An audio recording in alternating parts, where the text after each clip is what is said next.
En el tapete. Los hechos más relevantes que son noticia. Con Vladimir Villegas.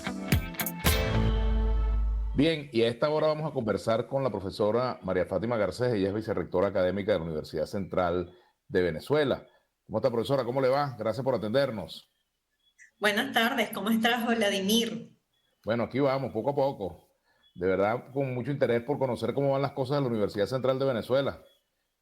Y Bueno, trabajando duro, ya nos acercamos al primer año de gestión. Ajá, ajá. Y he sido informado pues que se realizó recientemente un congreso que pretendía pues evaluar la calidad académica, ¿no?, de las universidades, entre ellas la Universidad Central de Venezuela, y me gustaría que nos contara sobre este evento y vamos a aprovechar también para hablar de este año. ¿Qué ha pasado en la UCB durante este año, profesora?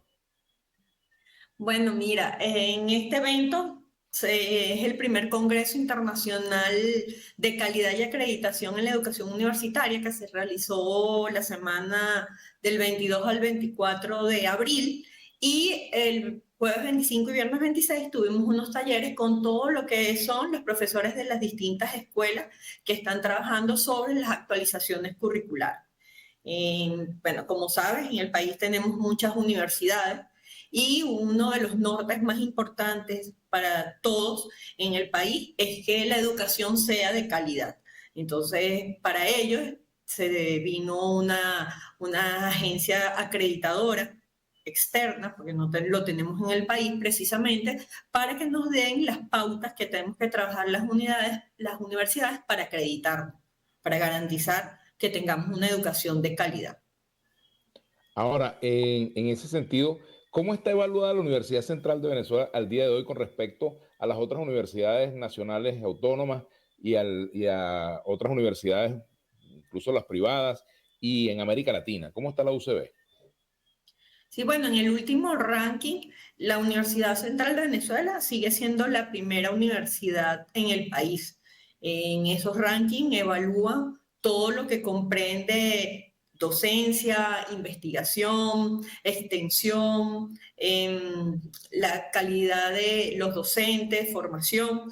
Y si bien hemos bajado a nivel mundial y a nivel latinoamericano, porque sobre todo la educación hemos tenido problemas con lo que son los proyectos de investigación, porque obviamente la universidad no cuenta con un presupuesto, como lo contaba antes, para abrir proyectos.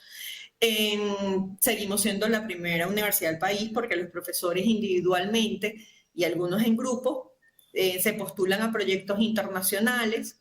Y bueno, también el Ministerio de Ciencia y Tecnología desde la pandemia ha abierto las convocatorias a proyectos de grupo, y bueno, la mayoría de esos proyectos han sido asignados a la Universidad Central de Venezuela, porque sigue siendo la universidad que también más proyectos postula de investigación. Sin embargo, obviamente es mucho menor en la cantidad de proyectos que en el pasado, pues, y eso ha hecho que bajemos en la escala mundial. Sin embargo, seguimos siendo la primera en el país. A propósito del Congreso nuevamente, ¿qué diagnósticos se hicieron allí que pudiéramos compartir con la audiencia?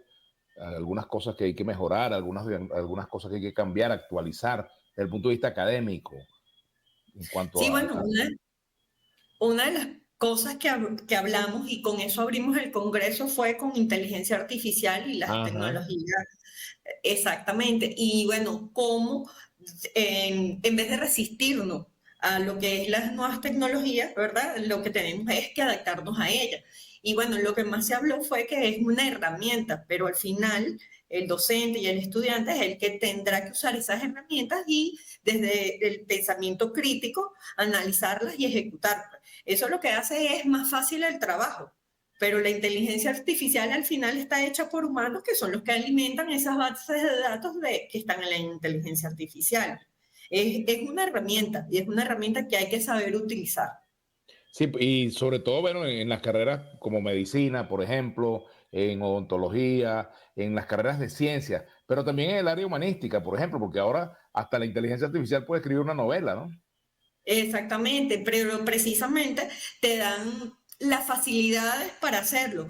Pero bueno, existen buscadores para saber si eso fue creado por la persona, si no fue creado por la persona. Hablamos de todo eso, pues.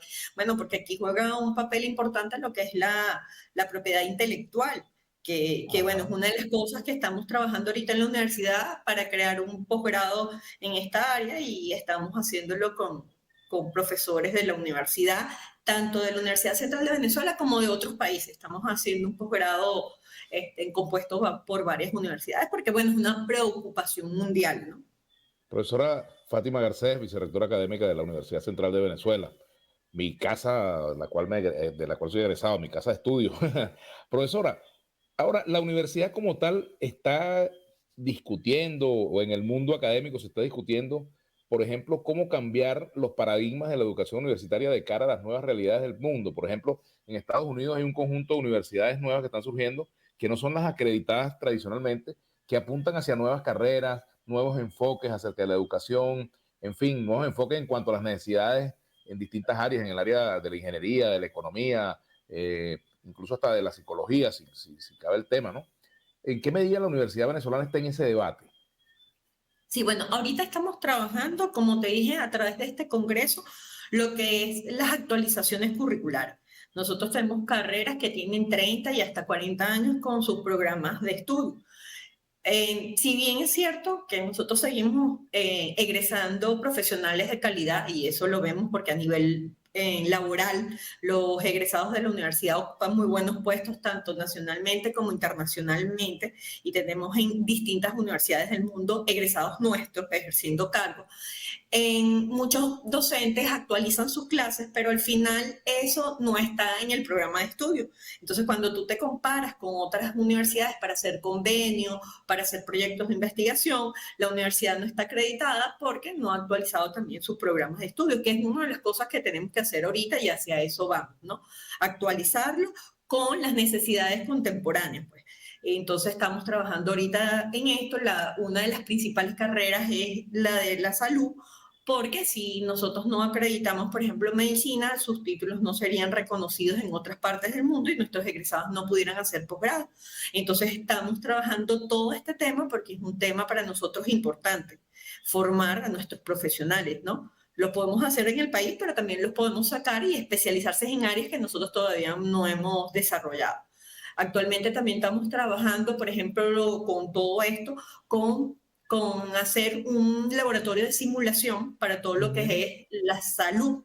Entonces eso involucraría todo lo que es pregrado y posgrado de las especialidades médicas, también bioanálisis, fisioterapia, enfermería, odontología, incluiría todas estas carreras. Entonces ahorita nosotros el año pasado, finales del año pasado, hicimos un convenio con la empresa Seijiro Yasawa de Japón, y la idea es ver la posibilidad, porque obviamente son equipos costosos, de que entre el Ministerio de Ciencia y Tecnología y la Embajada de Japón y la OPS se pueda obtener el financiamiento para poder desarrollar en la universidad ese laboratorio de simulación que hay en otros países en Latinoamérica, de hecho.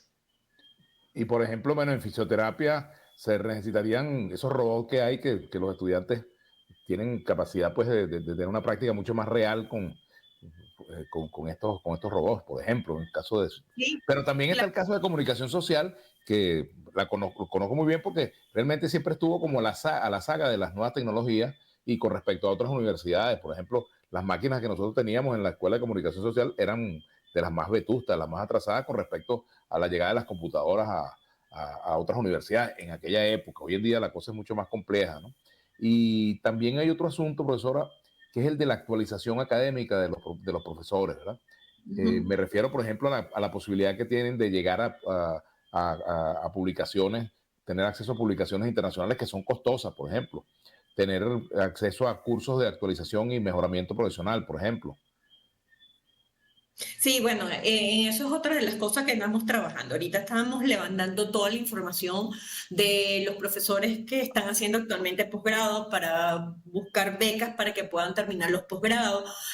Ahorita se sacó las convocatorias de Erasmus, Carolina, de manera de hacer becados y poder hacer parte de su posgrado afuera, en Europa, ¿no? A través de la comunidad europea. Ahorita también está Brasil con unos posgrados, tenemos también unos en México. Han salido varias convocatorias, ¿no? Lo que pasa es que, bueno, obviamente por el salario, muchos profesores han tenido que buscar otros empleos. Y entonces dan clases en la universidad y tienen otro empleo. Entonces eso hace difícil el salir, por ejemplo, del país para hacer un posgrado, ¿no? Porque están enfocados en otras cosas que tienen que resolver en su vida. Eso es uno de los principales problemas que nos hemos enfrentado las nuevas autoridades en la universidad, es principalmente el salario, que ha llevado a una desmotivación. Sin embargo, después de este congreso vemos también a la gente muy motivada, entusiasmada por hacer cambios en la universidad.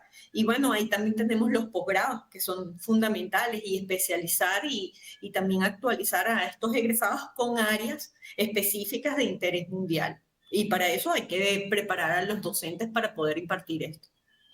Ahora, ¿cómo están las estadísticas en materia de deserción, tanto estudiantil como profesoral? ¿Eso ha mejorado, ha empeorado? ¿Cómo están, por ejemplo, me cuentan que algunas carreras que incluso hay semestres superiores que no tienen docentes o tienen carencia de docentes y no pueden a veces continuar con la formación? No sé si eso es cierto, ¿no? Sí, bueno, el problema, porque eso siempre lo hemos hablado, ¿no, Vladimir? En la universidad tiene una cantidad de cupos que se ofertan para distintas carreras. Obviamente hay carreras que son las más solicitadas, como medicina, Odontología. odontología, en idioma, en estudios internacionales, en las ingenierías también. Sin embargo, el problema es la prosecución del estudiante, porque antes también el estudiante solo estudiaba. Hoy en día, la mayoría de los estudiantes también tienen que trabajar, y entonces la realidad es otra. Entonces, difícilmente también se gradúan en los 5 años, porque obviamente no rinde lo mismo un estudiante que está todo el día en la universidad enfocado en prepararse a aquel estudiante que tiene que ir a una clase y salir corriendo a trabajar, no puede agarrar todas las materias del semestre, y eso alarga su estadía en la universidad, ¿no?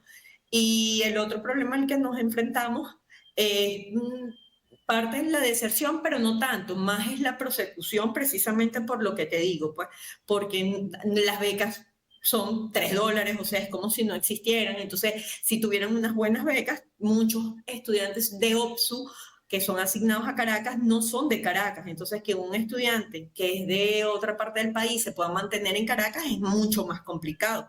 Si les cuesta a los de Charallave, Guatire, que es cerca, imagínate una persona que es del interior del país. Entonces la OPSU ha estado asignando muchos cupos de personas que son del interior, y muchas personas de Caracas los están asignando al interior.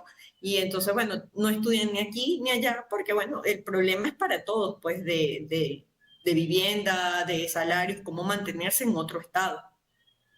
Ahora, eso por supuesto es algo que se podría corregir, pero también está el derecho de un estudiante de Mérida que quiere estudiar en Caracas. O sea, cómo se puede resolver eso, ¿no? Alguien que está en Carabobo y de repente la carrera que quiere estudiar en Carabobo no la hay, o en el Zulia o en Barinas, ¿verdad? Quieren venir a Caracas. Claro.